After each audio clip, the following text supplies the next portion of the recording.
அகிலமெங்கும் உள்ள தமிழ் நேயர்கள் அனைவருக்கும் பரம்பரை ஜோதிடர் உங்கள் மனோ பாலாஜியின் அன்பான வணக்கம். மகர ராசி அன்பர்களுக்கு சுக்கிர பகவானின் பெயர்ச்சி. இந்த சுக்கிர பெயர்ச்சி வரக்கூடிய இந்த ஜூன் மாதம் 8ஆம் தேதி உங்களுடைய ராசிக்கு 10ஆம் அதிபதியான சுக்கிர பகவானும் உங்களுடைய ராசிக்கு அதாவது 5ஆம் அதிபதியாக வரக்கூடிய சுக்கிர பகவானும் உங்களுடைய ராசிக்கு 6ஆம் இடத்தில் இருந்து 7ஆம் இடத்திற்கு பெயர்ச்சியாகிறார். சுக்கிரன் யாருங்க? நவகிரகங்களையே ஒரு சுபகிரகம். இந்த சுக்கிரன் உங்களுக்கு 6ஆம் இடத்துல அஸ்தமம் மறைந்திருந்தார். அது மட்டும் இல்லை, ஒரு ஜாதகத்தில் சுக்கிரன் தான் முழு சுகத்தை கொடுக்கக்கூடியவர். சுக்கிரன் வலுத்திருந்தால் தான் குடும்ப வாழ்க்கையிலிருந்து மன வாழ்க்கை வரைக்கும் எல்லாத்த விட மன நிம்மதி, சந்தோஷம், சுகத்தை கொடுக்கக்கூடியவர் சுக்கிரன் தாங்க நவகிரகங்கள்லையே. இந்த சுக்கிரன் மட்டும் ஒருத்தருக்கு வலுத்திருந்தார்னா இளமையாக இருப்பாங்க, அதாவது செல்வாக்கு பிரச்சனை மனுஷங்களாக இருப்பாங்க. நல்லா அவங்களுக்கு பணங்காசுலேருந்து எல்லாரும் மத்தியிலையும் அவங்களுக்கு என்ன குறை, அவங்க ரொம்ப நல்லா இருக்கிறாங்க, அவங்க அழகாக இருக்கிறாங்க, நல்ல கம்பீரமாக இருக்கிறாங்க, செல்வாக்காக இருக்கிறாங்க, நிம்மதியாக இருக்கிறாங்க, எல்லா சந்தோஷங்களும் அனுபவிக்கிறாங்க. அப்படின்னா அவங்களுக்கு சுக்கிரன் வலுத்திருக்கிறாருன்னு அர்த்தம். சரிங்களா? அப்போது அப்பேற்பட்ட சுக்கிரன் நமக்கு 5ஆம் அதிபதி புத்திரஸ்தானாதிபதி, அதை விட 10ஆம் அதிபதி தொழில் ஸ்தானாதிபதியாக வர்றது உங்களுடைய ராசிக்கு சுக்கிரன் தாங்க.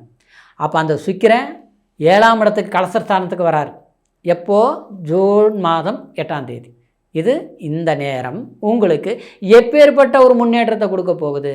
ஏன்னா மகர ராசிக்காரரு உண்மையிலேயே எவ்வளவோ சிரமங்கள், வயதுக்கு மீறிய கஷ்டங்கள் அனுபவிச்சது யாருன்னு கேட்டோம்னா மகர ராசிக்காரர். ஆனால் மகர ராசிக்காரரு அன்பானவர்கள், இருக்கிற இடம் தெரியாது, கலக்கலன்னு பேச தெரியும், ஆனால் மற்றவங்கள கஷ்டப்படுத்த மாட்டாங்க. தான் உண்டு தன் வேலை உண்டு ஆச்சுங்களா. அவங்க கொடுப்பாங்க, இவங்க கொடுப்பாங்க, வாங்கிக்கலாம், அங்கேப்படியே எண்ணமெல்லாம் கிடையாது. நம்மளை யாரும் கெடுக்காமல் இருந்தால் போதும், நம்ம வேலையை நம்ம பார்த்துட்ருக்கலாம். அவங்க மதிக்கணும் இவங்க மதிக்கணும்னு நினச்சி வாழக்கூடியவங்களாம் கிடையாது. நம்மளுடைய உழைப்பை நம்பி வாழக்கூடியவங்க தான் மகர ராசிக்காரர்.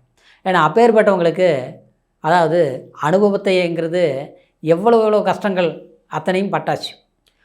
ஆரோக்கிய ரீதியிலையும் பாதிக்கப்பட்டிருப்பீங்க, குடும்ப ரீதியிலையும் பார்த்தோம்னா பார்த்து எல்லாருக்கும் பண்ணியிருப்பீங்க. ஆனால் கடைசியில் பார்த்தோம்னா நாம் ஓரங்கட்டி ஒதுங்கி தான் நின்றுட்டுருக்குறோம்.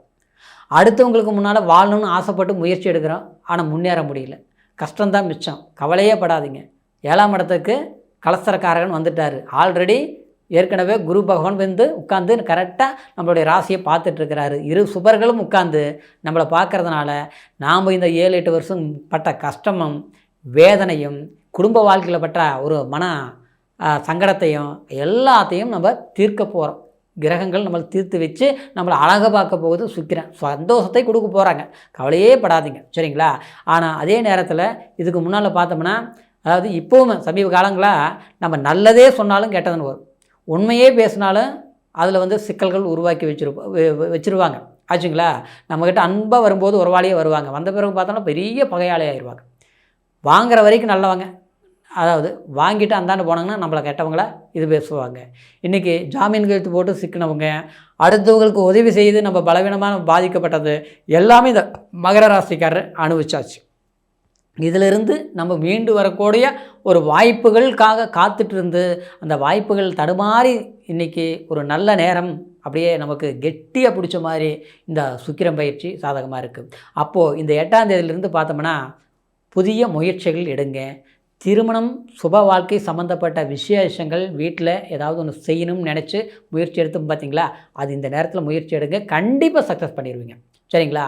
கடந்த காலங்களில் அதாவது கணவன் மனைவி ஏதோ ஒரு காரணத்தினால கொஞ்சம் பிரிஞ்சிருக்கிறது, அப்புறம் இல்லையா மருத்துவ செலவுகள், மனைவிக்கு கொஞ்சம் ஆரோக்கியம் இல்லை, எங்கள் வீட்டுக்காரருக்கு அடிக்கடி பார்த்தா ஏதாவது ஒரு பிரச்சனை வருது, எங்கள் வீட்டுக்காரருக்கு ஏதாவது ஒரு பிரச்சனை இன்றைக்கி பார்த்தோம்னா அவருக்கு வைத்தியம் பார்க்குறது, அல்லது அவருடைய எண்ணம் சிந்தனை கொஞ்சம் மாதிரி இல்லை, அப்படி அதாவது அவருக்கு கொஞ்சம் கஷ்டங்கள் அனுபவிச்சுட்ருக்கிறாரு, சேர்க்கையினால் சில பிரச்சனைகள் உருவாகி இருக்குது, அவர் ஒரு நல்ல பொசிஷனுக்கு வருவாரா, அவருக்கு நல்ல வேலை கிடைக்குமா அப்படின்னு எதிர்பார்த்துட்டு இருந்தவங்களுக்கு கண்டிப்பாக குடும்பம் 7-1 கலஸ்தர குடும்பம் இது ரெண்டும் சரியாகும். கணவன் மனைவி உறவு மேன்மையாக்கும்.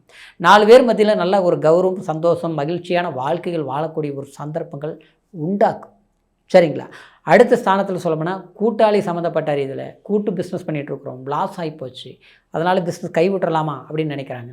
அதாவது இந்த நேரத்தில் அந்த கூட்டு பிஸ்னஸ் தன் வசம் வரக்கூடிய வாய்ப்பு உண்டாகும். அதாவது நம்ம தனியாக சிங்கிளாக செய்யக்கூடிய ஒரு வாய்ப்புகள் உண்டாகும். அதனால் நன்மைகள் கண்டிப்பாக ஏற்படும். 10 ரூபா ஒரு வருமானம் சம்பாதிக்கணும்னு ஒரு முதலீடு போடுறதுக்கு நமக்கு ஒரு லோன் எதிர்பார்க்குறோம், கிடைக்கல. இல்லை ஒருத்தர் கொடுக்குறோன்னு சொன்னாங்க, அவங்க இன்னும் கொடுக்கல. ஒரு நல்ல விசேஷம் பண்ணுறதுக்காக பணத்தை எதிர்பார்த்துட்ருக்குறோம், எப்படியுமே கொடுத்துருவாங்கன்னு சொல்லிகிட்டு இருக்கிறோம். ஆனால் எதிர்பார்த்த மாதிரி இது வரைக்கும் கொடுக்கல, இது வரைக்கும் நடக்கலை, வருமா அப்படிங்கிற சந்தேகமாக இருக்குது அப்படின்னு கனவு மனசில் ஒரு தைரியம் இழந்தவங்களுக்கு நீங்கள் எதிர்பார்த்த பணம் பொருள் வந்து சேரும். சில நல்ல விசேஷங்கள் பண்ணுவீங்க. கண்டிப்பாக வீடு கட்டுறது, வண்டி வாகனம் வாங்குறது, அடுத்தது ஆடம்பரம் சம்மந்தப்பட்ட ஒரு நகநட்டு பொன்பொருள் இதெல்லாமே உருவாக்குறது, இந்த மாதிரி விஷயங்கள் செய்யக்கூடிய சந்தர்ப்பங்கள் உண்டாகும். 4 பேர் மத்தியில் கௌரவமாக கண்ணியமாக வாழ்ந்தோம், ஆனால் இன்றைக்கி கஷ்டப்பட்டுட்டு இருக்கிறோம், நாமளும் நல்லா ஒரு செல்வாக்கு கிடைக்குமா? கண்டிப்பாக கிடைக்கும். சரிங்களா? இன்னொரு விதத்தில் பார்த்தோம்னா வண்டி வாகனங்கள் சம்மந்தப்பட்ட ரீதியில் தொழில் செய்துட்டு இருக்கக்கூடியவங்களுக்கும், அதே மாதிரி அரசியல் அரசாங்க கலைத்துறையில் தொழில் செய்து கொண்டிருக்கக்கூடியவங்களுக்கும் கண்டிப்பாக நம்ம எதிர்பார்த்த மாதிரி ஒரு திருப்திகரமான நம்ம முயற்சிகள் எடுத்தும் நம்மக்கிட்ட எல்லா ஒரு திறமைகள் இருந்தும் சரியான முறையில் நமக்கு ஒரு அங்கீகாரம் கிடைக்கல அப்படின்னா நமக்கு ஒரு வாய்ப்பு கிடைக்கல. நம்மளை வச்சு பயன்படுத்திக்கிறாங்க, நம்மளை வச்சு அவங்க வாழ்ந்துக்கிறாங்க, நம்மளை வச்சு அவங்க அனுபவிக்கிறாங்க. ஆனால் நமக்கு எப்படி இருக்குதுன்னா, அதாவது அன்னையிலிருந்து இன்னை வரைக்கும் அந்த ஏணி மாதிரி செவுத்தில் சேர்த்து வச்ச ஏணி அப்படியே சாட்சி மாதிரி இருக்கும். அதில் போகிறவங்க ஏறி மேலே போயிட்டுருக்குறாங்க. நாம் அதே மாதிரி அப்படியே ஒரே பொசிஷனில் இருக்கிறோம். ஆனால் நம்மளுடைய வாய்ப்பு கிடைச்சதுன்னா நம்ம கெட்டியை பிடிச்சி நம்மளுடைய திறமை என்னங்கிறது வெளி காட்டிடலாம். ஆனால் எதுவுமே அமைய மாட்டேங்குது, கிடைக்குமா அப்படிங்கிற எதிர்பார்ப்பில் இருக்கக்கூடிய மகர ராசி அன்பர்களுக்கு இந்த சுக்கிர பகவானுடைய பயிற்சி சுபகிரகம் கூட இணைந்து இருக்கக்கூடிய இந்த காலகட்டம் ஆச்சுங்களா. தேவகுரு அசுரகுரு இரு மகா ஒற்றுமையான அப்படின்னா 2 கிரகங்களுக்கு ஆகாமல் இருந்தாலும் சுபகிரகத்தோடு சுக்கிரன் இணையும் போது சுகம் ஸ்தானம் பலம் ரொம்ப அதிகரிக்கும். சரிங்களா? அப்போது உங்களுக்கு நன்மைகள் கண்டிப்பாக உண்டாக்கும், உங்களுக்கு ஒரு வெளிச்சம் பிறக்கும். ஒரு நமக்கு திக்கு தெரியாத ஒரு காட்டில் எந்த பக்கம் வழின்னு தெரியல, எப்படி போகிறதுன்னு தெரியல அப்படிங்கிற மாதிரி ஒரு இருட்டில் இருக்கிறவங்களுக்கு ஒரு வெளிச்சம் கிடைத்த மாதிரி ஒரு முன்னேற்றங்கிறது உருவாயிரும். கண்டிப்பாக இது கிடைக்கும். அரசாங்கத்துறையில் இருக்கக்கூடியவங்களுக்கு சில சாதிக்கக்கூடிய ஒரு வாய்ப்புகள் உண்டாகும். உயர் பதவிகள் கிடைக்கிறது. அப்புறம் கொஞ்சம் இடமாற்றம் டிரான்ஸ்ஃபர் எதிர்பார்க்குறவங்களுக்கு டிரான்ஸ்ஃபர் கிடைக்கிறது. இந்த மாதிரி விஷயங்கள் நிச்சயமாக கிடைக்கும். சொந்த பந்தங்கள் பிரிவுகளில் இருக்கக்கூடியவங்களுக்கு கண்டிப்பாக நம்ம யாரை எதிர்பார்க்குறோமோ அவங்க இணைந்து வரக்கூடிய சந்தர்ப்பம் உண்டாகும். இது இந்த சுக்கிர பகவானுடைய பயிற்சி நாள் நன்மைகள் உண்டாகக்கூடிய ஒரு காலகட்டம் இந்த பயிற்சி. இப்போ சொன்னது அதாவது கோச்சார அடிப்படையில் இந்த பலன்களை நம்ம சொல்லியிருக்கிறோம். கோச்சாரங்கிறது ராசியை வச்சு சொல்லியிருக்கிறோம். ஆனால் லக்னம் பிறப்பு ஜனன ஜாதகத்தில் தான் தெரியும். அது மட்டும் இல்லை தசா புத்திகள் எப்படி இருக்குது அப்படிங்கிறது ஜாதகத்தில் முழுமையான பலன்களை இன்னும் நம்ம தெரிஞ்சுக்க முடியும். ஏன்னா ஒருத்தரோட வாழ்க்கையில் ஒரு செல்வாக்கு அடைகிறாங்கன்னா அவங்க ஜாதகத்தில் சுக்கிரன் பலமாக இருக்கணும். ஏன்னா மனிதன் சுகத்தை அனுபவிக்காமல் சந்தோஷமாக வாழ முடியாது ஆச்சுங்களா. மகிழ்ச்சி இல்லாமல் அவன் ஒருத்தன் சிரிக்க முடியாது. சரிங்களா? அந்த மாதிரி சில குடும்ப வாழ்க்கை திருமண வாழ்க்கை அப்படின்னா ஒரு சுக வாழ்க்கை அமையாமல் அவங்களுடைய வாழ்க்கை முழுமையடையாது. அப்போது இதெல்லாம் கொடுக்குறது சுக்கிர பகவான். அப்போ உங்களுடைய ஜாதகத்தில் சுக்கிர பகவான் எப்படி இருக்குதுங்கிறது ஒரு முறை பார்த்து தெரிஞ்சுக்கோங்க. ஏன்னா யோகத்தை கொடுக்கக்கூடியதும் சுக்கிரன் தான், கலஸ்தர தோஷத்தை கொடுக்கக்கூடியதும் சுக்கிரன் தான். அப்போது உங்களுடைய ஜாதகத்தில் சுக்கிரன் பலமாக இருந்தாருன்னா அற்புதம். அந்த திசை வருது எப்படின்னு தெரிஞ்சுக்கலாம், இப்போ நடக்குதான்னு புரிஞ்சுக்கலாம்.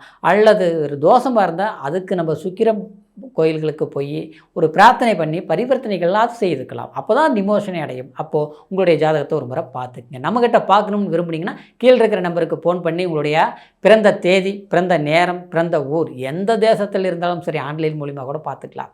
பொறுமையான நேரத்தில் அருமையாக கேட்டு தெரிஞ்சுக்கிட்டு இனி வரக்கூடிய காலத்தை சரியாக பயன்படுத்துங்க. மகர ராசி அன்பர்களுடைய வாழ்க்கை எதிர்காலம் செல்வ செழிப்பாக மன மகிழ்ச்சியாக இருக்கும் அப்படிங்கிற ஒரு வாழ்த்துக்களோட மீண்டும் அடுத்த பதிவில் சந்திக்கும் வரைக்கும் நன்றி, வணக்கம்.